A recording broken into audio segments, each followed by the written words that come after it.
Parasite frequent diarrhoeal episode भनेको चाहिँ यसको सही एन्सर हुन गइरहेको छ सी को है high incident of the incident parasite हो। अनि क्वेसन नम्बर 2 मा हेर्न सक्नुहुन्छ which of the following does not consider stock as a pot भन्ने डब्लुएच भन्छ टिया हेमिफिलिया अनि सबक्युरेटेड मोनोफिलिया टिया है। Most common cause of the reversible blindness in Nepal सबभन्दा रिभर्सिबल ब्लाइन्डनेस नेपालमा कुन ब्लाइन्डनेस छ भनेपछि कन्जक्टिभाइटिस छ कि डायबिटिज रेनियोपाथी छ कि ट्रोकोमा छ कि क्याटाई छ।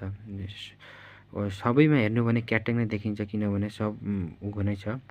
अनि most common complication peptic ulcer peptic अल्सरको सबभन्दा कमन कम्प्लिकेसन भनेको चाहिँ के हो पर्फोरेसन हो कि अब्स्ट्रक्सन हो कि एसिड इम्बेलेन्स हो कि पेरियोडोन्टाइटिस हो। यसको पर्फोरेसन हुन्छ। Not the aminoglycoside streptomycin gentamicin amikacin erythromycin यसको सही उत्तर चाहिँ इरिथ्रोमाइसिन हुन्छ। नट अ प्रोड्रग भनेको छैन कुन चाहिँ प्रोड्रग होइन लिभोडोपा डिफिभर्फिन इनारोपिल एमेक्सिलिन एमेक्सिलिन चाहिँ होइन है। Not the basic activity in the management process के गर्नुहुन्न भनेपछि planning organizing communicating terminal evaluation हो है।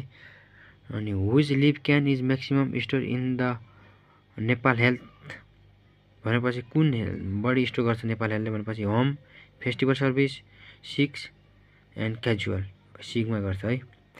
Which of the following parasite disease is manifested as a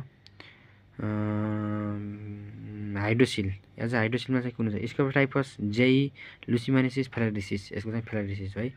corona virus चाहिँ कुन कस्तो खाले भाइरस हो double standard RNA virus single standard DNA virus double single DNA virus single standard RNA virus यो चाहिँ single standard RNA virus हो।